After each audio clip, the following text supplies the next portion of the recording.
নেপালের জেনজি বিদ্রোহের পর নতুন সূচনা হলেও রয়ে গেছে নিহতদের পরিবারের আপনজন হারানোর শোকের ক্ষত।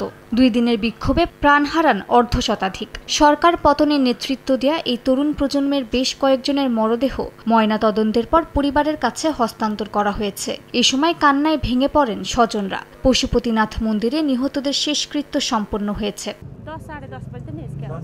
সকাল 10:30 নাগাদ বাড়ি থেকে বের হয়ে আন্দোলনে যোগ দেয় আমার ভাতিজা যোগেন্দ্র। তার 2 বন্ধুও সঙ্গে ছিল। আন্দোলনে পুলিশের আগ্রাসন দেখে 2 বন্ধু ভয় পেয়ে গেলে যোগেন্দ্র তাদের আশ্বস্ত করে যে দেশের জন্য কিছু করলে ভয় পেতে হয় না। তারপর সে পুলিশের গুলির সামনে বুক পেতে দিল।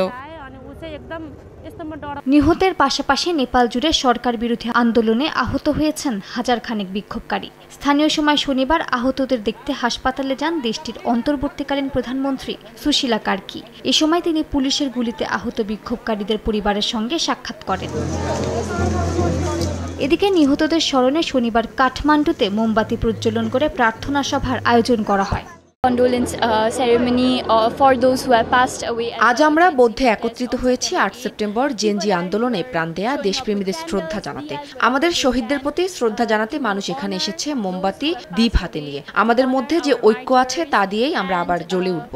নেপাল হবে আগের চেয়ে আরো শক্তিশালী।